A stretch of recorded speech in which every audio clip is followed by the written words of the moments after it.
Clasificación A. Apto para todo público.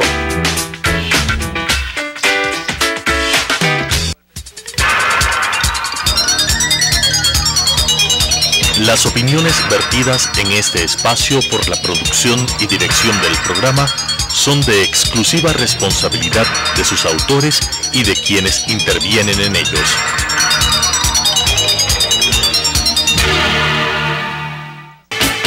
Sucesos presenta Enfoques, pensamiento libre y crítico. Día a día buscaremos diferentes visiones para la comprensión de la realidad del tercer milenio. Enfoques, un espacio que une noticia, análisis y opinión. Bienvenidos.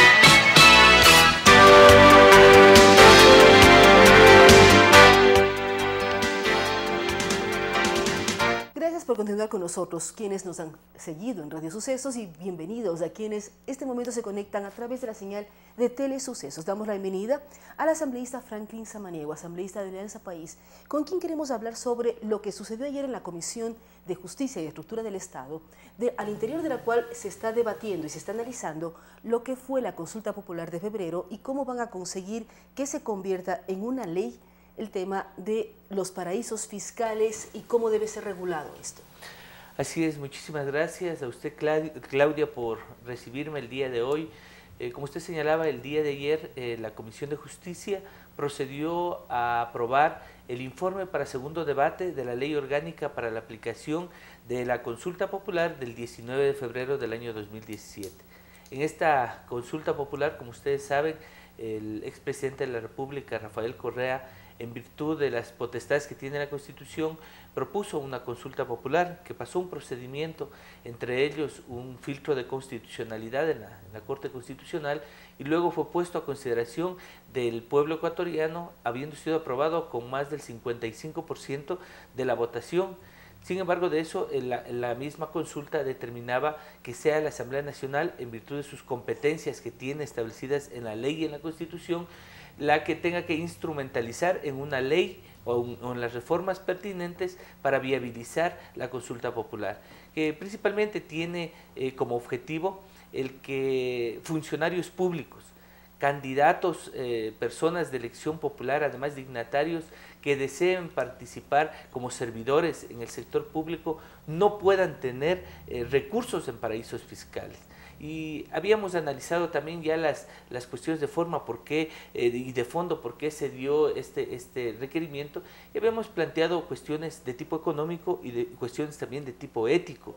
En los temas éticos sabemos que los paraísos fiscales tienen varias características, y así lo hemos determinado en la ley, para poder... ¿Y qué países nomás están considerados como paraísos fiscales y en qué condiciones? Porque, por ejemplo, si existe una persona que llega a ser dignatario en el Ecuador, ya sea asambleísta, ya sea en el Poder Ejecutivo o en cualquiera de los organismos autónomos descentralizados, pero en un momento dado cumplió funciones o tuvo un trabajo de una consultoría en el exterior y le depositaron en una cuenta en el extranjero.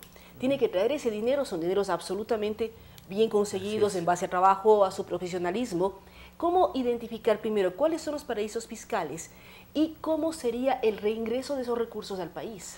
Ya, fundamentalmente yo había señalado que hay dos causas para haberse propuesto esta pregunta al pueblo ecuatoriano. La primera, la ética, en relación a que hemos sido víctimas en el país de temas de corrupción, y por la falta de información de los recursos que son depositados en el exterior, y además la afectación económica, porque esos recursos que salen del país dejan de tributar en el país. Además, creemos que al regresarse esos recursos vamos a tener los capitales suficientes como para poder impulsar también la economía. Hay varios datos, hay miles de millones de dólares que están en paraísos fiscales. Pero hay unos que son de manera lícita, conseguidos en base al trabajo de una empresa, de una familia, pero también hay aquellos que usted dice fueron pagados como coimas, y lo cual es absolutamente ilegal, y obtuvieron dineros que debían estar dentro del país.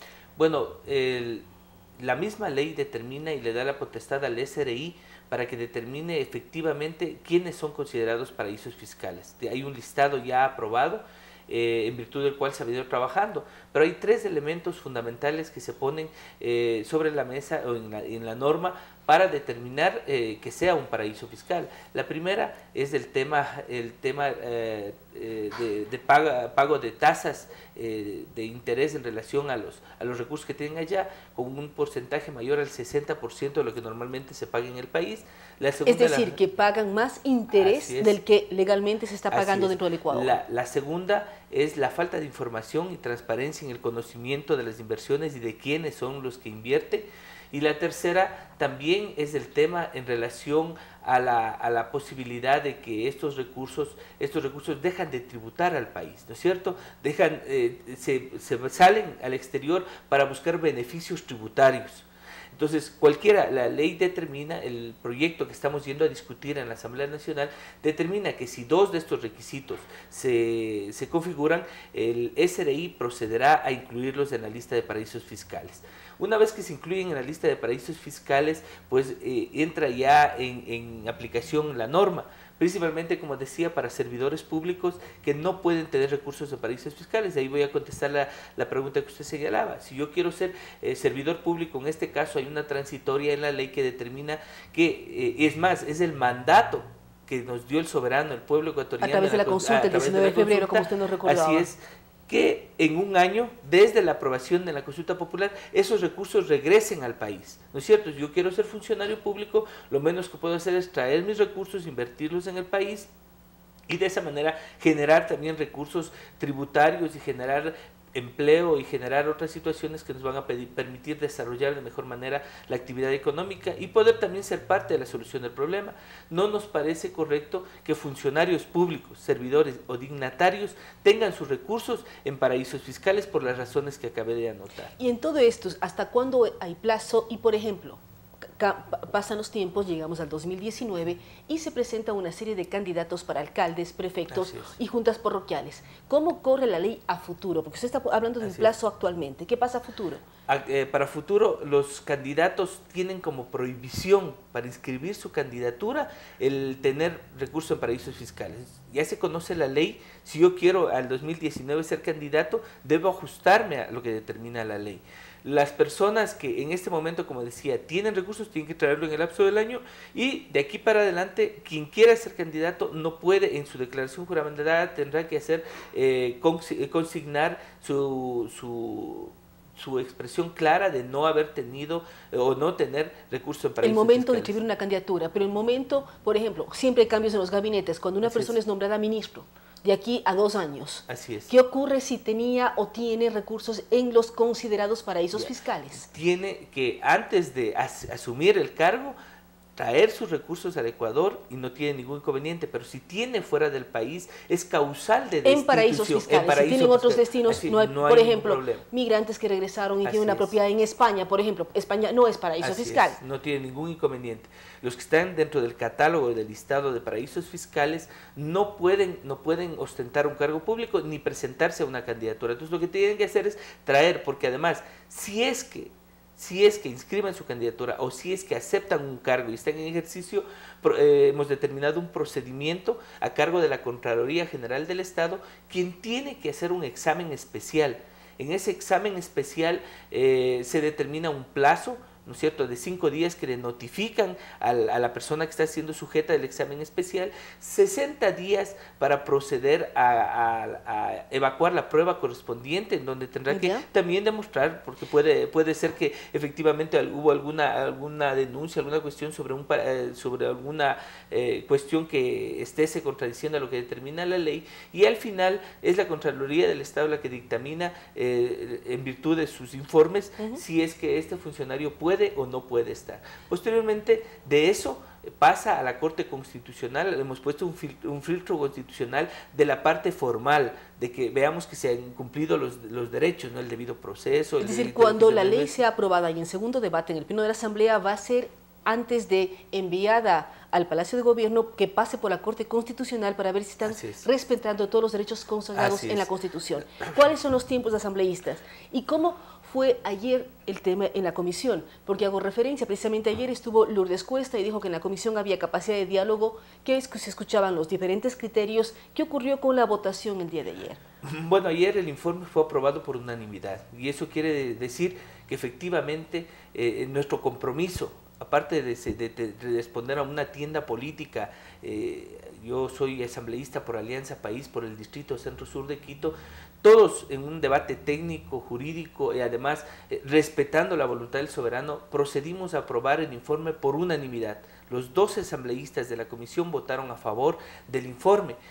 Hubieron debates sobre temas de excepcionalidad. Se estaban planteando, por ejemplo, si usted tiene un seguro, usted contrata un seguro y esa empresa de seguros tiene negocios, pone en la bolsa, por ejemplo, sus acciones y alguien compra estando en paraísos fiscales. Usted no tiene control sobre eso.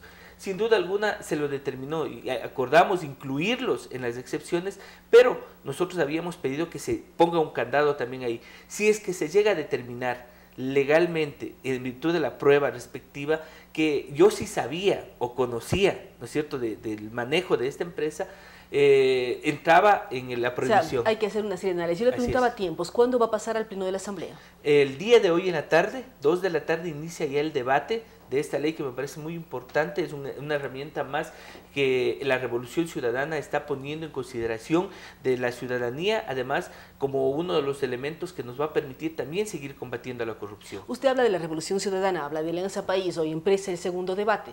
¿Qué ocurre con las diferencias internas que hemos visto en los medios, precisamente además de la presidenta de la comisión de la cual usted es parte, Marcela Guiñaga? Así es, creo que al interior del movimiento y hacia afuera se ha abierto un diálogo, un amplio diálogo. Yo creo que es importante discrepar. Lo hemos hecho antes siempre al interior del bloque. Hoy hay pronunciamientos en relación al diálogo, principalmente al diálogo con quién se lo está realizando. El presidente de la República tiene su propio criterio en relación a la propuesta que se ha realizado. Sin duda alguna, estamos recién unos pocos días de gobierno. Yo creo que debemos darle todo el apoyo y todo el respaldo a nuestro presidente Lenín Moreno para que en virtud de lo señalado vayamos también tomando los correctivos en los temas que haya que tomar los correctivos, como se planteó en la campaña electoral, en el último proceso, y asimismo respondiendo a los intereses generales del pueblo ecuatoriano, no a intereses particulares. En eso sí, el presidente de la República el día de ayer tuvimos una reunión en donde conversamos sobre estos temas. Él nos decía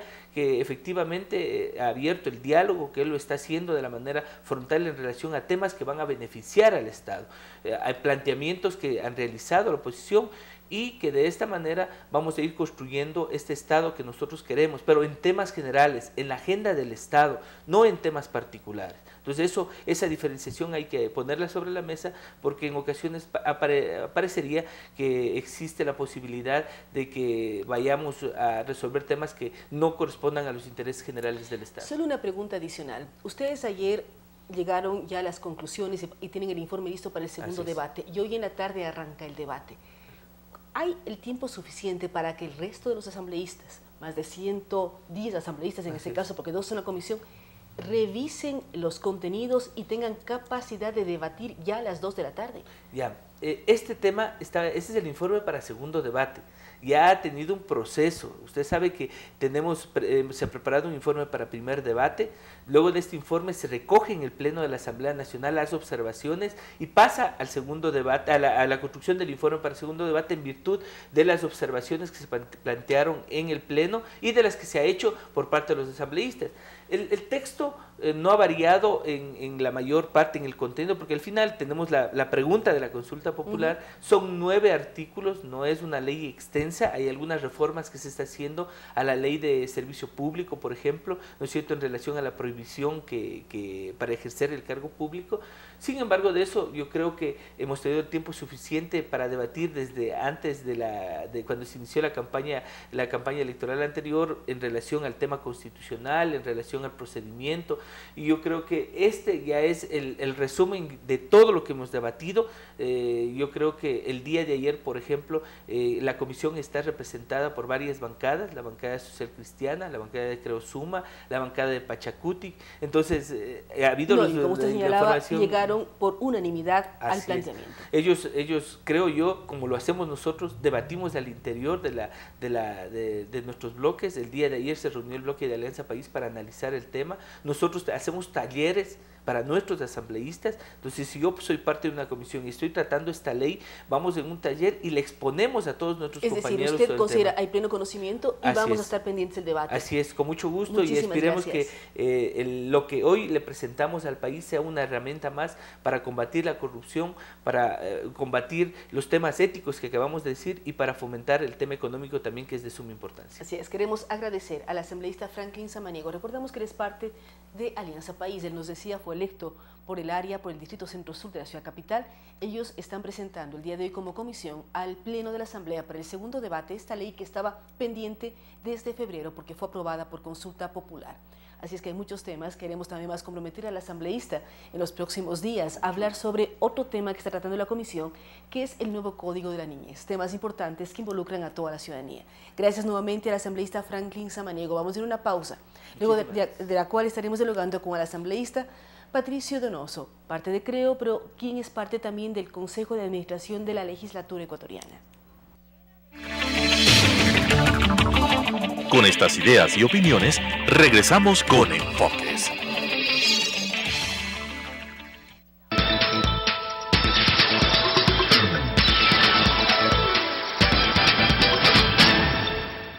Quito TV es una revista noticiosa en donde sintetizamos diariamente la información local, nacional e internacional, desarrollada y analizada por expertos.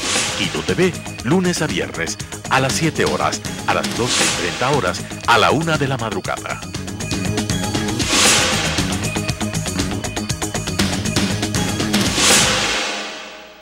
La historia está hecha de lo que unos quisieran olvidar y lo que otros no pueden olvidar. Es tarea del historiador averiguar el porqué de lo uno y de lo otro. Carlos Freile lo asume con grandes y pequeñas historias de la historia. Lunes y jueves, 17:30. Reprise, sábados y domingo a las 21 horas.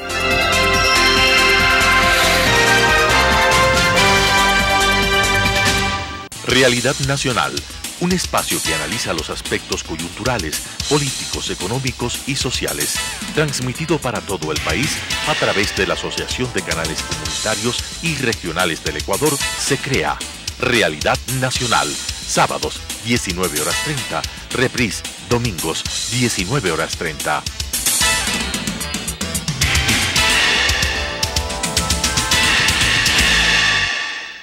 Conozca Taiwán es un programa de intercambio cultural que presenta las distintas facetas de la sociedad taiwanesa.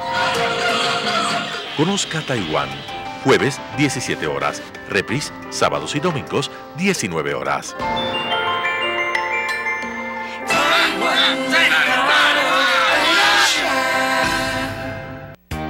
Preescolar, El Parque, un lugar excepcional para crecer. ¿Dónde iniciará la educación preescolar su hijo? Llegó la hora de decidir. Preescolar El Parque.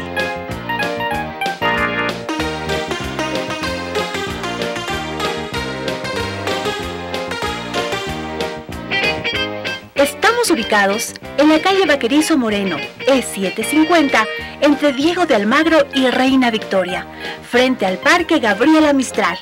Admisiones 099 73 72 081.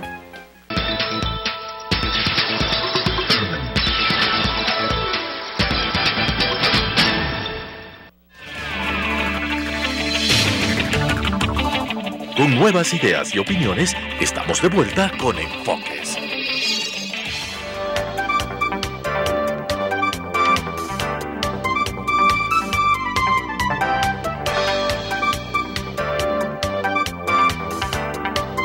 Gracias por estar con nosotros. Damos la bienvenida al arquitecto Patricio Donoso. Recordamos que era asambleísta por CREO, fue electo por los distritos rurales de la provincia de Pichincha, pero actualmente es miembro del CAL. ¿Qué significa, Patricio, ser miembro del CAL? Siempre escuchamos, está en el CAL, el Consejo Administrativo de la Legislatura decide una serie de cosas. ¿Cuál es la función de este consejo, de la cual hay en el cual hay dos legisladores de oposición, Patricio Donoso y Luis Fernando Torres? Claudia, buenos días, muchas gracias por la invitación. El CAL es el Consejo de Administración de la Legislatura y es la máxima autoridad en el campo administrativo, tanto de las leyes como del funcionamiento de la Asamblea, allí precisamente en la Asamblea. El CAL decide temas inherentes a las leyes, a qué comisión se direcciona tal o cual ley, si se la encamina o no, en el tema administrativo, asuntos relativos a personal, adquisiciones, en fin, es el ente administrativo de la legislatura. Y como bien lo dice usted, Claudia, habemos 2 legisladores de oposición, Torres del Partido Social Cristiano y yo, y 5 miembros del oficialismo. Sin embargo de eso, yo tengo la esperanza de que la voz, nuestra voz, activa y altiva, sea escuchada y está siendo escuchada en el Sí, CAL. porque cuando se dice 5 del oficialismo y 2 de la oposición, ¿cómo lograr un equilibrio en las decisiones? ¿Cómo hacer que la oposición y la voz de Patricio Donoso en este caso sea escuchada al interior del máximo organismo de la legislatura? Con la fuerza de la razón y no con la razón de la fuerza, del número, sino con la razón propiamente dicha, es decir, aquella que implica el vivir en democracia, el escuchar a la otra parte, el hacerse respetar y también respetar a los del frente, porque estamos en un parlamento, Claudia, y en el parlamento se parlamenta, ¿verdad? De perogrullo, pero así es. Y para parlamentar tenemos que escucharnos, tenemos 2 oídos y solo una boca, y resulta ser que muchas veces no nos escuchamos entre ecuatorianos en un parlamento que pretende servir a la familia ecuatoriana. Yo debo tratar de, con argumentos por supuesto, convencer a los del frente de las bondades de mi ley, de mi proyecto de ley. Y los del frente deben tratar de hacer lo mismo conmigo. Ese ir y devenir de argumentos significa parlamentar. Hay algunos que no entienden lo que es parlamentar y entienden simplemente lo que es aplicar la fuerza del número, y eso no es democracia. Hay que buscar, por lo tanto, espacios democráticos y de diálogo que esperamos que ocurra en la legislatura actualmente. En los próximos días, el CAL, el Consejo de Administración de la Legislatura, Claudia, va a conocer la petición de 59 legisladores con respecto al proceso fiscalizatorio al vicepresidente Jorge Gras. Espero que allí prime la democracia y se dé paso a un proceso que es absolutamente legítimo, que consta en la Constitución Política del Estado. Nadie debe asustarse cuando hay un juicio político, es el momento expedito e idóneo para que un funcionario demuestre sus buenos quehaceres, detenerlos. No nos olvidemos que toda persona, todo funcionario, tiene la obligación, de acuerdo a la Constitución, de rendir cuentas. No hay funcionario alguno en el Ecuador, de acuerdo a la Constitución, exento de rendir cuentas. Y si los legisladores queremos que el vicepresidente responda a ciertas preguntas, ciertas inquietudes, pues hay que hacerlo, sin aspavientos, sin teatro, sin tarimas, sin insultos, sin asuntos mediáticos, sino con la verdad, preguntando y respondiendo con respeto a uno y a otro. Es decir, hacer que la oposición pueda preguntar Claro. y transmita las dudas que hay en varios sectores. Ayer fue lamentable el hecho de ver al ingreso a la Fiscalía al ex legislador César Montúfar intentar incluir unas preguntas en Fiscalía y no lo dejaron ingresar. ¿Cómo conseguir que en la legislatura se dé este espacio de diálogo? Es el tema político, no es el tema que esté en la Fiscalía, el tema penal es otra historia. ¿Cómo hacer que exista este diálogo entre el vicepresidente y los legisladores, que es parte del ejercicio de la Asamblea, que es fiscalizar? Con respecto a lo que pasó ayer, un simple comentario, y es hora que se oiga la voz de la gente y no las bubucelas. Eso de ir con bubucelas a echar un ruido fantástico para evitar que se escuche la voz de la oposición es una grosería, así de simple, y lo digo con respeto pero con frontalidad. Yendo al tema de las comparecencias, es que en democracia así es, funciona en todo el mundo. Aquí nomás, pues en 10 años que no ha habido fiscalización, cuando hay un proceso como el que estamos viviendo, la gente se asusta, algunos se asustan. No hay que asustarse, el proceso fiscalizatorio lo que trata es de aclarar las cosas. El presidente de la República hace ya más de un mes, el 24 de mayo, claramente dijo que para combatir la corrupción hay que aplicar una cirugía mayor. Repito, para que nadie dude, cirugía mayor. Pero para hacerlo, Claudia, se necesita un buen bisturí, pues. Y se necesita un buen diagnóstico también, Claro. que se lo puede hacer en el torno de un juicio político, donde Exactamente. existan preguntas y respuestas. Así es, y que los jueces lleguen a saber la verdad y toda la verdad, como dicen en las películas. Y un diagnóstico específico, porque todos pueden decir, el diagnóstico está dado, hay corrupción. Pero Claro. ¿quién son los responsables? ¿Cuáles son las causas? ¿Quiénes ¿Cuáles son los corrompieron? problemas? ¿Quiénes pagaron coimas? ¿A quiénes? Y los que recibieron coimas, que vayan ante la justicia, respondan ante la justicia, y si son culpables, vayan presos. Pero ahí no termina el tema, pues. Que vayan presos y devuelvan lo robado, pues. porque si no, ¿a qué jugamos? Primera cosa. Segunda, para hacer una cirugía mayor a la corrupción hay que tener un buen estilete y una buena cirugía. ¿Y cuál es esa buena cirugía? Ese buen estilete o transparencia. Y la transparencia solo se la logra siendo transparentes, no tapando los temas, no blindando a nadie, que todos los que algo saben de estos casos de Odebrecht y las corruptelas brutales en las áreas estratégicas, vaya y cante su verdad y diga lo que sabe, porque para eso está precisamente la justicia. Y en el campo legislativo, para eso está la Comisión de Justicia, la Comisión de Fiscalización, que debe dejar de ser la Comisión de Archivo, que no archiven esta causa. Yo espero que en los próximos días que seré convocado al CAL, pues no se archiven estos temas fiscalizatorios, sino que se dé campo y paso abierto a fiscalizar como corresponde en democracia. Como corresponde en democracia y como es la misión y la función de la propia legislatura. Así es. Retomando otros temas, Patricio fue electo por el área rural de la provincia. ¿Cómo dar respuesta a la agricultura? Yo decía, la vida de Patricio ha estado vinculado al mundo agrícola. ¿Cómo buscar espacios? Vemos el acuerdo con la Unión Europea, vemos las grandes ventajas que hemos conseguido con esto. Hoy veíamos precisamente, damos lectura, el principal comprador de los productos ecuatorianos es Italia y son productos agrícolas. ¿Cómo desde la legislatura impulsar al campo y a la producción agrícola y dar respuesta a ese sector fundamental del país? Fui presidente de la Cámara de Cultura, mucha honra para mí, y en esa presidencia pues enfoqué el darles a los agricultores a 72 o creo que 73 centros agrícolas, pobres de solemnidad, darles acceso a la tecnología, les dimos computadoras, acceso a conocer el mercado, a cuánto están sus productos, dónde conseguir los fertilizantes, cómo atacar las plagas y enfermedades de sus productos. ¿Dónde comprar y dónde vender? ¿Es así? Exactamente, para que puedan salir de la pobreza, es decir, las herramientas para salir del subdesarrollo. No se sale del subdesarrollo con discursos, sino con buenas obras, como las que en efecto me cupo hacer, primera cosa. Segunda, ya es hora de que nos dejemos de taras ideológicas y firmemos acuerdos comerciales con todos los grandes bloques del mundo. Ya se lo hizo con la Unión Europea. Yo apoyé desde la Comisión de Desarrollo, a la cual pertenezco y sigo perteneciendo hoy, que he sido, Dios mediante, y con el apoyo popular reelecto legislador, voy a promocionar que también nos sentemos como país en torno a una mesa de negociaciones con los Estados Unidos. Porque no hay derecho, Claudia, y opinión pública que me ve y que me escucha a través de Sucesos, ¿cómo es posible que todos los países de la costa oeste del Pacífico tienen acuerdos comerciales con Estados Unidos, menos el Ecuador? Yo me pregunto, ¿cuántos premios Nobel de Economía tenemos? Todos firman menos nosotros. Hasta el comandante Ortega de Nicaragua tiene un acuerdo comercial con los Estados Unidos. Hay que ver también posibilidades reales, porque en la era Trump es diferente a lo que vivió antes de Estados Unidos y las relaciones con América Latina. Ya no hay el fast track, eso es verdad, pero sí podemos ir donde el señor Trump y decirle, Mr. Trump, nosotros queremos adherirnos a lo que firmaron Colombia y Perú.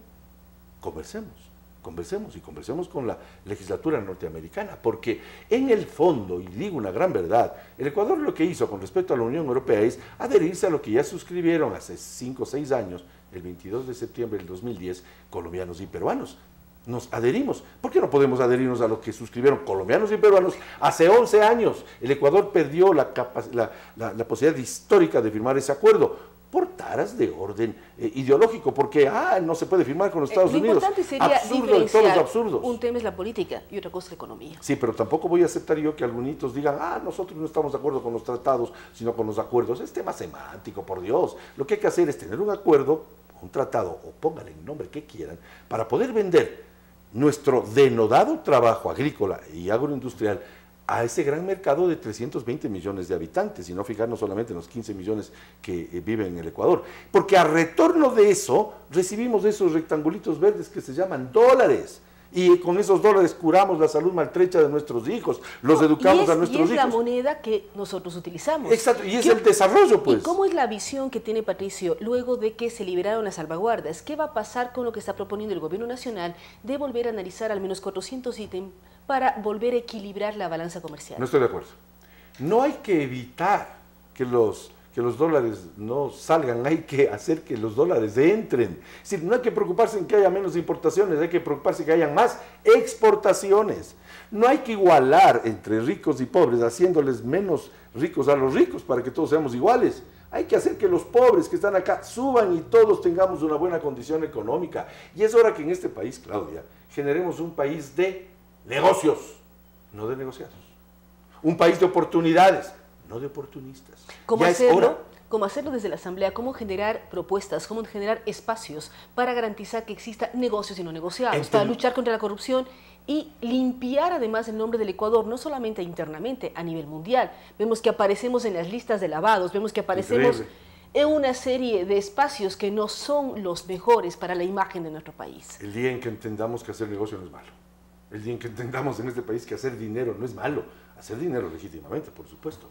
Y todavía recuerdo la voz de un norteamericano que vino al Ecuador y me dijo y nos dijo, el Ecuador es un país rico. Y ante mi susto me dijo, pero lleno de pobres. Y es hora que el Ecuador, siendo un país rico, empiece a salir del subdesarrollo. ¿Cómo? Desde la legislatura, alentando leyes del emprendimiento, inversión extranjera, porque la inversión extranjera genera empleo productivo. No hay derecho que después de haberse gastado 300.000 millones de dólares el gobierno anterior, sigamos siendo el 60, quizás 62% de ecuatorianos desempleados, subempleados o viviendo en informalidad. La única forma es siendo un país serio, haciendo fiscalización real, cortando la corrupción de raíz con un buen bisturí, como lo dijimos en el segmento anterior, dando la oportunidad de que los inversionistas que vienen cargados de un buen billete vean seguridad jurídica en el Ecuador y decidan invertir aquí. Y no le golpeen la espalda al piloto y le digan, al ver por la escotilla del avión, tanta inseguridad jurídica en el Ecuador y tanta corrupción no castigada a tiempo, y le digan, señor, siga nomás camino a Colombia, siga nomás camino al Perú, siga nomás camino a Chile. Solo se atrae la inversión extranjera siendo un país serio. Y un país serio es aquel que castiga a los corruptos, es aquel que no tapa la corrupción, es aquel que no blinda a ninguna autoridad, es aquel que hace las cosas con auténtica generosidad frente a nuestros hijos y el futuro de los ecuatorianos, siendo honestos. Muchísimas gracias a Patricio Donoso. Él es muy claro al decir la importancia de la honestidad, la importancia de la seguridad jurídica, pero también hemos hablado de lo que significa el CAL y el tema que tienen que tratar en los próximos días, el juicio político, la posibilidad con 59 legisladores de enjuiciar al señor vicepresidente de la República. Se necesita transparencia, se necesita diagnósticos claros y atacar lo que Patricio Donoso dice, atacar la corrupción desde sus raíces y garantizar mejorar la imagen del país. Gracias por estar con nosotros. Vamos a una pausa, luego de la cual estaremos dialogando con la concejala Carla Ceballos. Con estas ideas y opiniones, regresamos con Enfoques.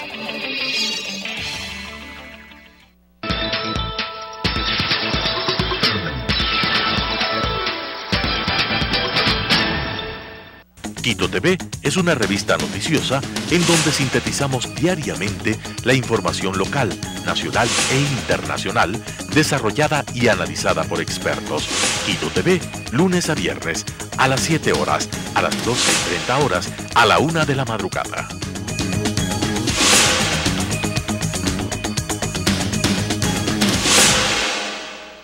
La historia está hecha de lo que unos quisieran olvidar y lo que otros no pueden olvidar. Es tarea del historiador averiguar el porqué de lo uno y de lo otro. Carlos Freile lo asume con grandes y pequeñas historias de la historia. Lunes y jueves, 17:30. Reprise, sábados y domingo a las 21 horas.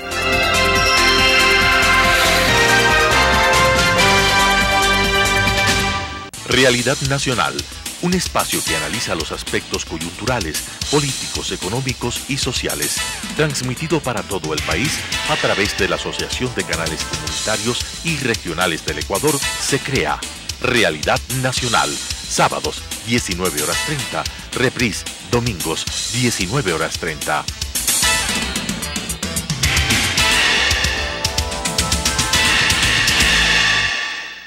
Conozca Taiwán es un programa de intercambio cultural que presenta las distintas facetas de la sociedad taiwanesa. Conozca Taiwán, jueves 17 horas, reprise sábados y domingos 19 horas.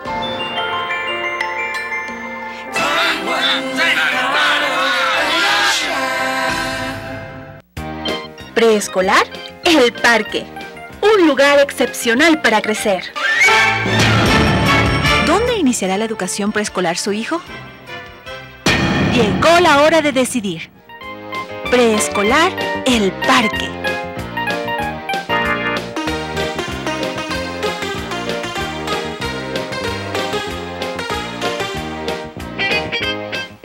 Estamos ubicados en la calle Vaquerizo Moreno, E750, entre Diego de Almagro y Reina Victoria, frente al Parque Gabriela Mistral.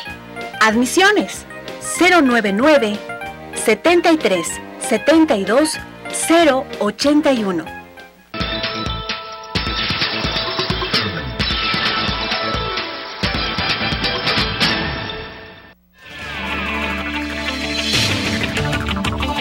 Con nuevas ideas y opiniones, estamos de vuelta con Enfoques.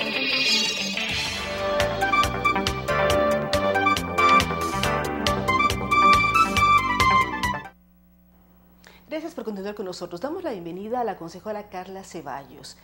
Recordamos que ella es la concejala más joven de la ciudad capital, ha generado una serie de campañas en defensa a la violencia de género, una serie de elementos que han marcado su trayectoria como concejala, pero ayer decidió desafiliarse al partido del alcalde. ¿Por qué razón toma la decisión, Carla, de desafiliarse a Suma? Muy buenos días, Claudia. Un saludo especial a todos los ciudadanos que nos están viendo en esta mañana. Ya son algunas cosas, hay que recordar a la ciudadanía que yo estoy en el movimiento Suma antes de crearlo realmente, antes del 2012, en donde fue un proyecto que nos basábamos en principios, en ética, en un modelo de gobierno responsable, en un modelo de gobierno en donde el ciudadano prevalezca sobre cualquier otro interés político o algún interés en particular. Y así fuimos a la campaña del 2014 donde Mauricio Rodas fue el candidato para alcalde y los quiteños y las quiteñas aceptaron que él sea el nuevo alcalde de nuestra ciudad y obviamente ahí yo fui candidata a concejal. ¿Qué ha cambiado del 2012-2014 cuando Carla Ceballos habla de un gobierno responsable y un gobierno ya sea municipal o nacional, vinculado a diferentes sectores? ¿Qué cambios han dado para que tome la decisión usted de salir del movimiento? Algunos, en el plan de gobierno que teníamos en el 2014, que fue la campaña a la alcaldía de Quito, fueron algunos compromisos que actualmente no los podemos ver ya en firme en nuestra ciudad y que lamentablemente eso me ha llevado a que luche primero todo este tiempo y estos 3 años a decirle al alcalde: cambiemos, alcalde, falta esto, alcalde, te recomiendo esto, alcalde, mejoremos la ciudad, trabajemos en conjunto, puedes crear un bloque consolidado de concejales sin importar las banderas políticas. Necesitamos que el consejo esté unido para poder beneficiar a los quiteños y a las quiteñas. Sin embargo, todos esos temas no se tomaron en cuenta, no se han hecho caso ni se han dado paso y es por eso que yo el día de ayer tomé la decisión de desafiliarme del movimiento Suma. Aparte de decir, Claudia, que es súper importante, 2 años y medio yo ya no militaba en el movimiento Suma por falta de convocatorias oficiales. Ellos tenían la elección de la presidencia provincial del movimiento y no fui convocada. ¿Pero qué pasó? Ni la Porque militancia tampoco. Estuvimos involucrados en una campaña política. Suma fue parte de una alianza, Creo Suma, con presencia nacional. No fue convocada la militancia en Pichincha para determinar quiénes eran o no eran candidatos, quiénes lideraban el partido. Nunca se preguntó a la militancia ni a los fundadores si es que estábamos de acuerdo en que puedan apoyar a esa alianza Creo Suma. Y sin embargo tomaron las decisiones entre un grupo muy pequeño de personas muy cercanas al alcalde, de amigos, de conocidos, gente de confianza del alcalde, y han tomado esas decisiones. Entonces uno sí se pregunta si casa adentro no existe democracia, no existe un respeto hacia las personas que construimos un proyecto, ¿qué respeto vamos a esperar en la ciudad?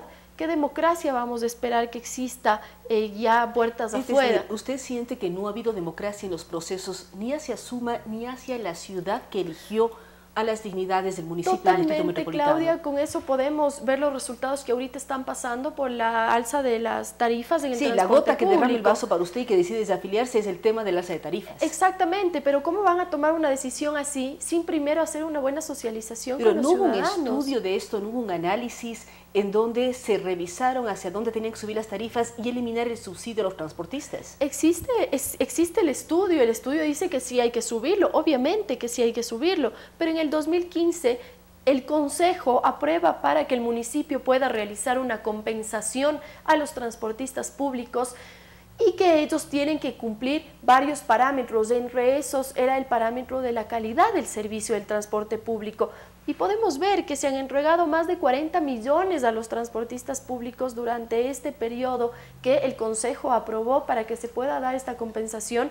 Y sin embargo, no vemos resultados reflejados. Y ahora queremos alzar la tarifa del transporte público sin darse cuenta que esos 40 millones que ya se hizo la compensación no es dinero del municipio.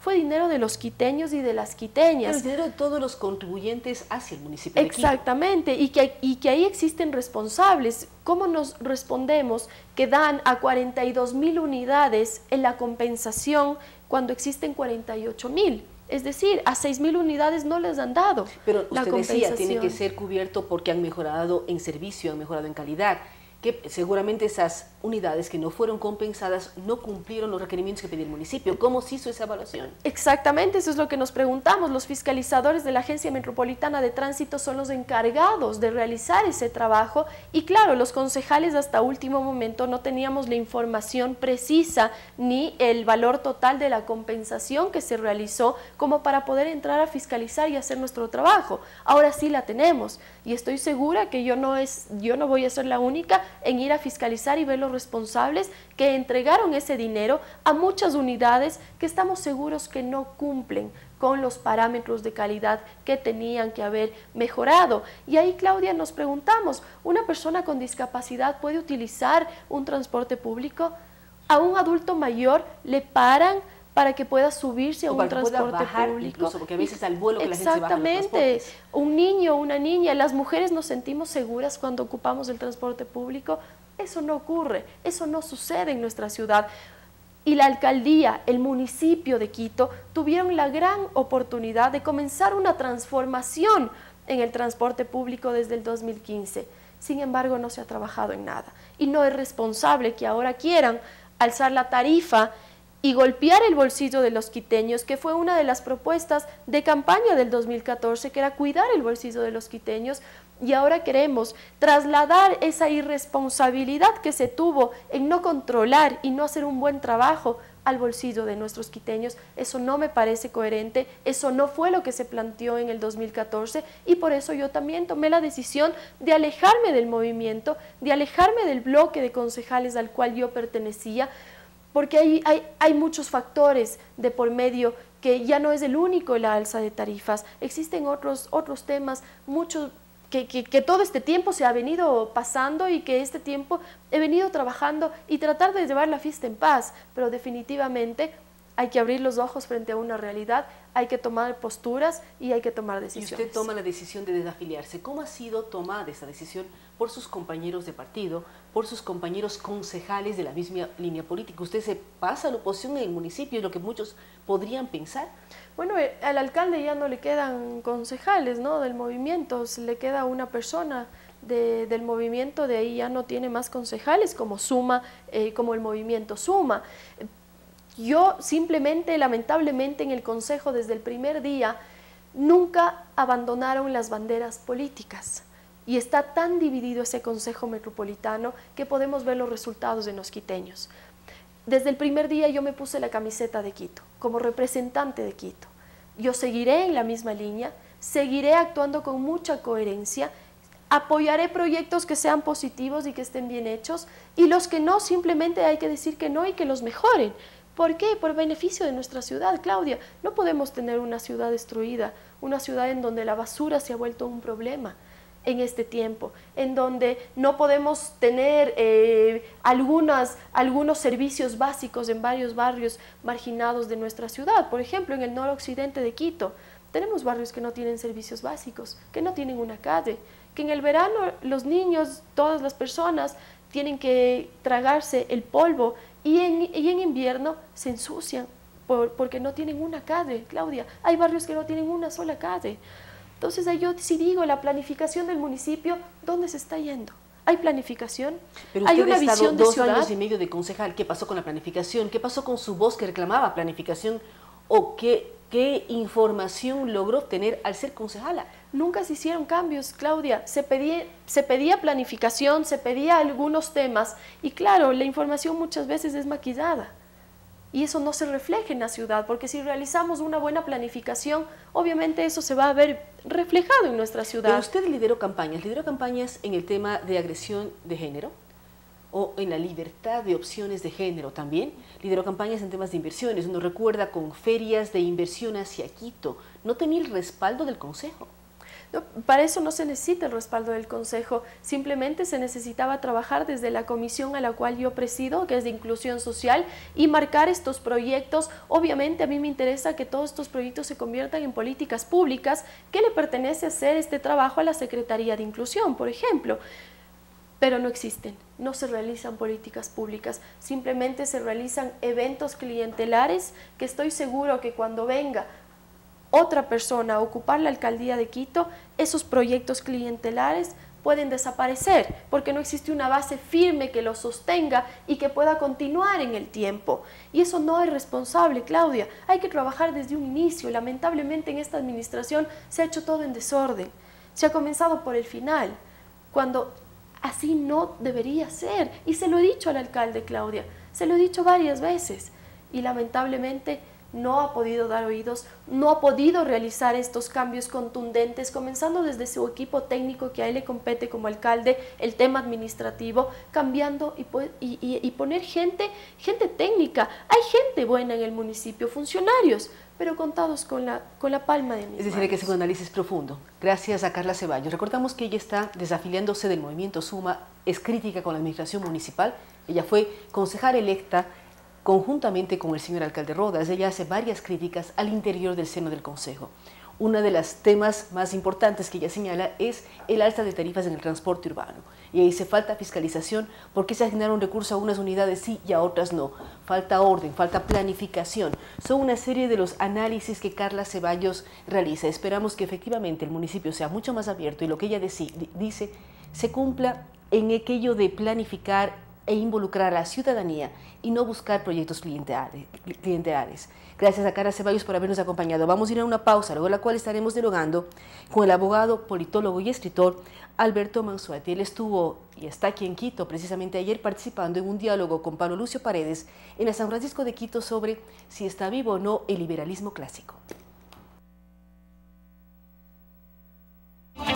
Con estas ideas y opiniones, regresamos con Enfoques.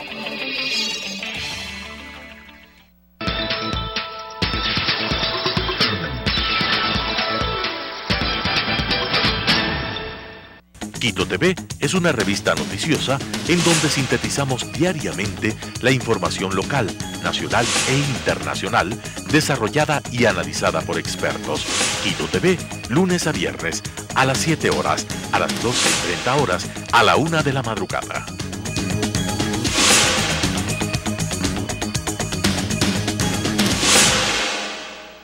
La historia está hecha de lo que unos quisieran olvidar y lo que otros no pueden olvidar.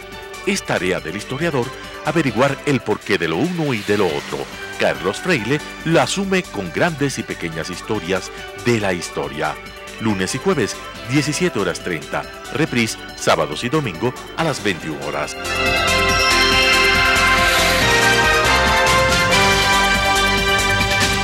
Realidad Nacional.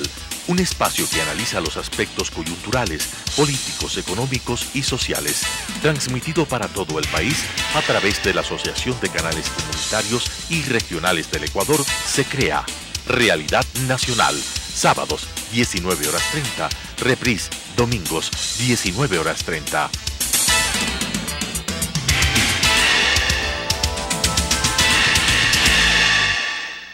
Conozca Taiwán es un programa de intercambio cultural que presenta las distintas facetas de la sociedad taiwanesa. Conozca Taiwán, jueves 17 horas, reprise, sábados y domingos 19 horas.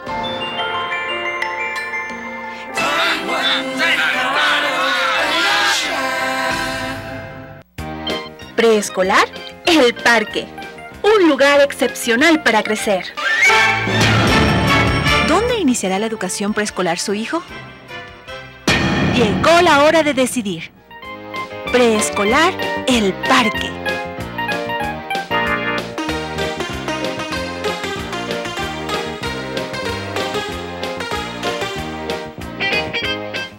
Estamos ubicados en la calle Vaquerizo Moreno, E750, entre Diego de Almagro y Reina Victoria, frente al Parque Gabriela Mistral. Admisiones 099 73 72 081.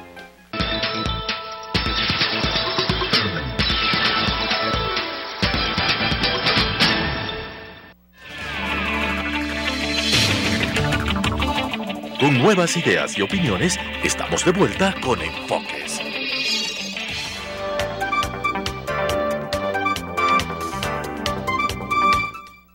Gracias por estar con nosotros. Como lo habíamos anunciado, damos la bienvenida al doctor Alberto Mansuati. Él es politólogo, abogado, escritor. Estábamos dialogando con él. Él nació en Argentina, ha vivido en Venezuela, en Guatemala y actualmente vive en Bolivia. ¿En qué consiste este centro de estudios de liberalismo clásico que usted lidera, que además quiere convertirse en un movimiento político en diferentes partes de América Latina? La pregunta es, ¿funciona todavía el liberalismo clásico en la economía del mundo frente a todas las corrientes que hemos visto, los análisis que se han hecho desde, uno recuerda, hablar del fin de la historia? ¿Qué pasa con el tema económico? Ok. El Centro de Liberalismo Clásico funciona en toda América Latina y no se ocupa solo de economía, aunque de economía mucho. Y alienta el Foro Liberal de América Latina, que es la institución donde promovemos la creación de movimientos, grupos, partidos políticos que abrazan el programa de las 5 reformas. ¿Cuáles son las 5 reformas? Las 5 reformas son en los 5 áreas claves de la sociedad, digamos, la política, la economía, la educación, la atención médica y las jubilaciones y pensiones, lo que más toca a la gente. Y sobre todo consideramos mucho, hablamos mucho del tema de las desigualdades, porque las izquierdas tienen razón en algún que otro punto. ¿Okay? Cuando hablan las izquierdas de desigualdades, inequidades, que los ricos más ricos y los pobres más pobres, bueno, en algunos casos, en algunos países, en algunas circunstancias tienen algún punto. Es que en América Latina tienen razón, porque uno ve una concentración enorme de riquezas. El segundo hombre más rico del mundo es de América Latina, el señor Slim, pero también los casos de pobreza, desnutrición, falta de acceso a la educación, también están en América Latina. Así es, pero ¿eso quién tiene la culpa? Ellos tienen la culpa de eso. Eso pasa, pero ellos tienen la culpa de eso, porque han hecho un sistema en América Latina que le llamamos el apartheid latinoamericano, porque es muy similar al apartheid que había en Sudáfrica, solo que no es para separar a blancos y negros, sino para separar a los ricos y a los pobres, o dicho de otra forma, a los pobres de un lado y los ricos y la clase media, digamos, de otro lado. Eso es lo que han hecho los socialistas en América Latina. Cuando usted pregunta a un profesor de economía, ¿cuál es el sistema? Sistema mixto, le dice. Aquí no tenemos ni capitalismo totalmente, ni socialismo totalmente. Un sistema mixto, le dicen. Y es cierto, pero no te dicen que la parte del socialismo es para los pobres y la parte del capitalismo, que es un capitalismo muy imperfecto, muy político, muy tramposo, que se llama mercantilismo, esa parte es para los ricos. Y no te dicen que cuando te hablan de que el Estado te va a promover las escuelas públicas para los pobres y los hospitales públicos para los pobres y tal y qué sé yo, no te dicen que son una porquería, que en los hospitales públicos hay que esperar 6 meses para hacerse una operación y si te moriste, bien, gracias, y las escuelas públicas se caen porque se llueven cuando hay mal tiempo, no hay tiza, los maestros están en huelga con frecuencia, eso es para los pobres. Bueno, en Sudáfrica... Sí, pero en cambio, un socialismo del siglo XXI garantizó mejor infraestructura en el caso ecuatoriano, no es el caso venezolano, pero garantizó mejor infraestructura y acceso a las tecnologías, que no significa mejor en educación. Hay varias críticas al respecto. Pero ya no estamos en este extremo que usted decía. La escuela pública se cae, ¿no? Las escuelas públicas son muy bonitas, tienen tecnología. No estoy hablando de Ecuador, no estoy hablando de Ecuador, estoy hablando de América Latina, ni hablando de Correa, no hablo de ese tema. Hablando de América Latina, si tenemos un sistema mixto, ¿okay?, de esas características, hay solo 2 formas de salir. Una es hacia Cuba, Venezuela. O sea, si tenemos un sistema mixto que no nos resulta satisfactorio, entonces acabemos con el sistema mixto, hagámoslo todo socialista. Eso es Cuba, eso es Venezuela. Y en donde viví, además en Venezuela he vivido 30 años de mi vida. Y La otra, esa es la manera conocida de salir de este sistema tan desigualista. Y usted habla que es un sistema mercantilista. La parte capital, sí, de este sistema tan desigualista, si nos repugnan las desigualdades, si de verdad nos repugnan las desigualdades, tenemos dos formas de salir de este sistema desigualista. Una es la que conocemos, Venezuela, Cuba. La otra es la que no conocemos todavía, estamos impulsando en América Latina las 5 reformas, ¿ok?, para tener un capitalismo del bueno para todos. Y no solo para un grupito, como suele suceder en América Latina, un capitalismo para todos, un capitalismo de más y mejores oportunidades. ¿Cómo lograr vender esta idea en América Latina cuando decir capitalismo y decir imperialismo norteamericano es casi pecado? Uno escucha precisamente hoy al señor Trump dar su discurso en Polonia, donde es aplaudido por el pueblo polaco, un pueblo polaco que mira las otras cosas con cierto recelo, un pueblo polaco que vivió bajo la URSS, y vivió una serie de elementos que de pronto alaba y aprecia y respalda a Estados Unidos. Ok, la forma, su pregunta muy directa, yo le voy a dar una respuesta muy directa también. La forma es que la derecha liberal, somos derecha fuera del closet. Estamos saliendo fuera del closet. Sí somos de derecha. ¿Cuál es el problema? Porque aparentemente en los años 60, 70 y casi 80 era pecado decir eso. Sí, ahora usted ya pasaba no. en el closet. Ahora ya no, salimos del closet. Bueno, no han salido los homosexuales y tal, porque no podemos salir nosotros, salir del closet y decir somos de derecha. La pregunta que usted hace, nos hacen siempre y es muy, muy interesante. ¡Ay, pero cómo van a vender esto! En América Latina, donde el ídolo era Fidel Castro y Chávez. Sí, permítame. Nosotros cambiamos la pregunta.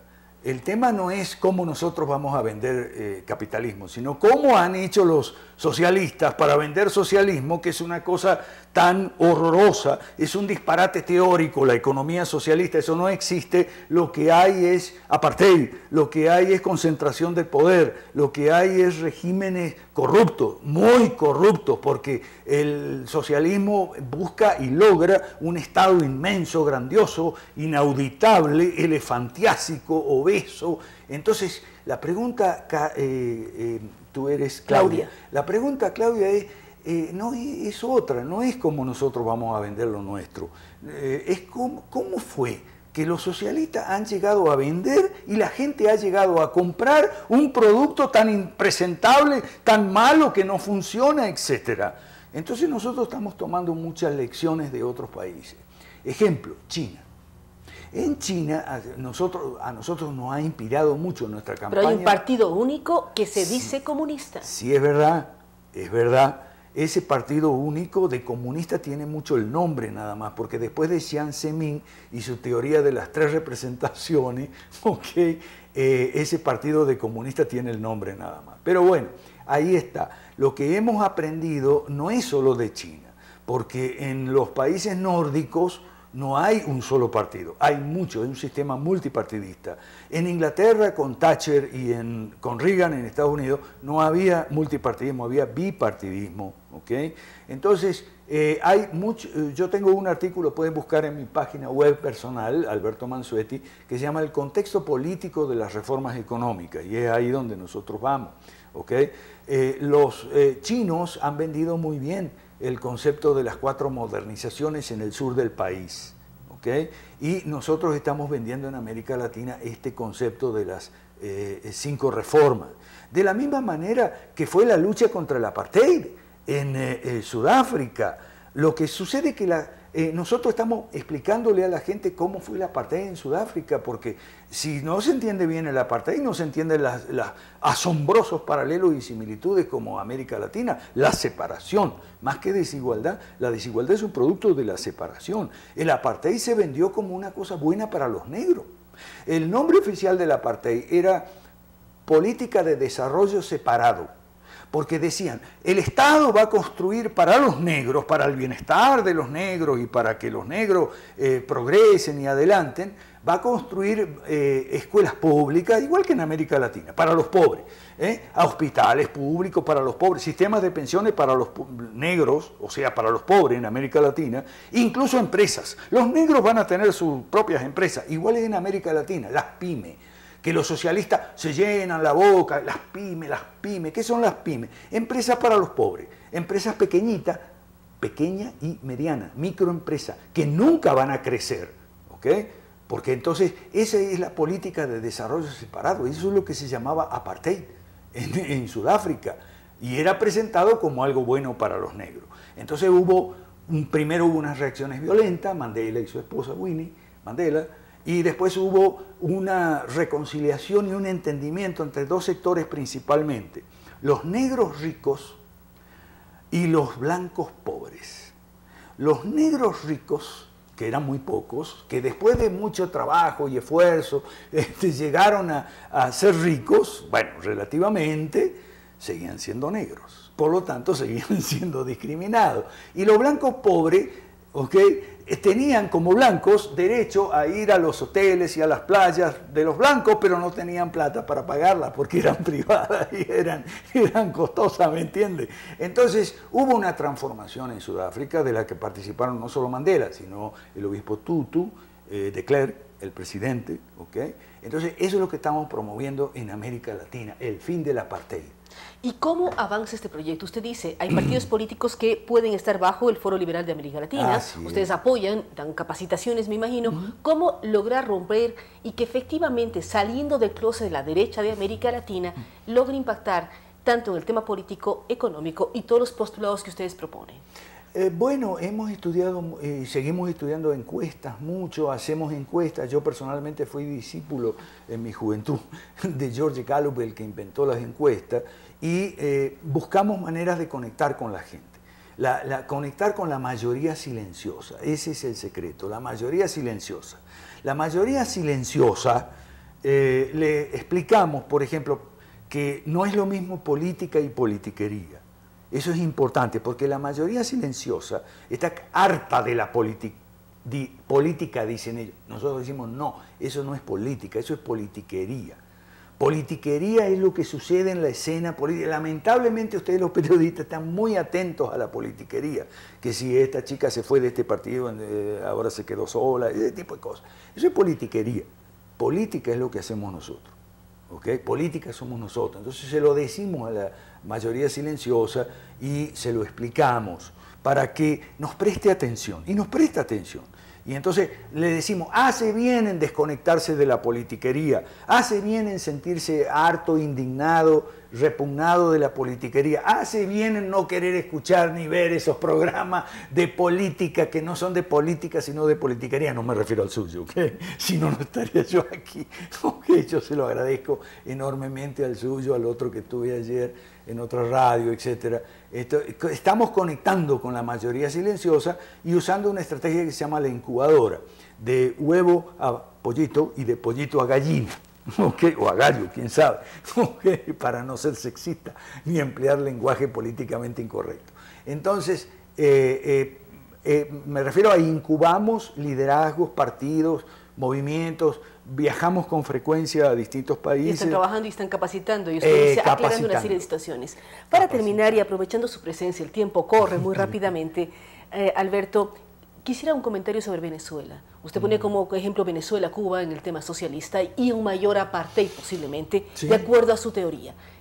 ¿Cómo mira Venezuela? ¿Tiene salida Venezuela? Luego que vimos ayer, no sé si culpa de la politiquería, el ingreso de los sectores que apoyan al gobierno de Maduro en la asamblea, agredir a congresistas y todo lo que vimos. ¿Qué pasa con Venezuela? ¿Qué futuro? ¿Qué proyecciones? ¿Cómo encontrar una salida a este país? Uno de los países más ricos del mundo en petróleo. Así es. La salida es igualito como en Europa Central y Oriental, a fines de los 60. Nosotros estudiamos mucho ese proceso, cómo salieron del comunismo. Hablábamos de Polonia hace un instante. Así es. Me recuerda a Walesa y a Solidaridad. Así es. Y a Juan Pablo II. Y a Juan Pablo II. Y a Ronald Reagan. Y a Margaret Thatcher. Okay. Y al señor Gorbachev. Así es, cómo no. Entonces, nosotros hemos descubierto que durante todos los años 50, 60 y 70, durante 30 años, en esos países pasó lo mismo que pasa en Venezuela. O sea, una oposición incompetente, y no es idónea esa oposición que hay ahora, porque no es una oposición liberal, es una oposición socialista democrática y social cristiana. ¿Okay? Entonces, esa oposición no sirve, como no sirvió en Europa Central y Oriental. Porque le plantean a la gente consignas puramente políticas, que elecciones, que el registro electoral, que la pureza de los comicios, igualito que en Europa Central y Oriental en 30 años. Con eso no fueron a ningún lado. Porque el problema con la gente es que no hay comida, no hay toalla sanitaria, no hay papel higiénico, no hay medicina. Ese es el problema. Entonces, una oposición liberal en el centro y oriente de Europa, a fines de los 80, conectó con la gente cuando les habló de libre mercado, les habló de capitalismo. Gente como Václav Klaus, que es un referente para nosotros en Checoslovaquia, ¿no? República Checa, que todavía vive. Les habló de neveras llenas, como en Occidente, y no solo elecciones y partidos como en Occidente, sino neveras llenas. Automóviles, neveras mismos, o sea, electrodomésticos que no había, ¿ok? Y más o menos como está pasando en Venezuela. Entonces, nosotros somos esa oposición liberal en Venezuela. Nosotros estamos viajando, dando capacitación a los líderes, que eso sí, con un horizonte temporal de 4 o 5 años como mínimo. Okay. Sí, ya sé, todos ponen esa cara. Uno suspira porque si la gente se está matando, la gente muere de hambre, la gente baja de peso, no porque hace dieta, sino porque no hay comida. Yo sé. En todos los sectores. Ahora, en cuanto a estar matando, discúlpenme, pero 91 personas han fallecido sí, desde pero que empezaron mucha culpa la tiene esa dirigencia opositora que es manipuladora y que manda a los chicos de 16, 17 años a enfrentamientos suicidas con la Guardia Nacional, los colectivos, la policía, etcétera. ¿Okay? Porque ellos entonces quieren, sobre los cadáveres de los mártires, ellos quieren ganar puestitos de concejal y ese tipo de cosas. La conclusión no es salida fácil, no es salida simple, y vamos a mirar qué ocurre y cómo ustedes empiezan a tener más presencia. Así es, sobre todo no es salida a corto plazo. Eso es importante que lo entendamos. Nadie tiene además una varita mágica, es la verdad. No hay, exacto, no hay pomadas milagrosas.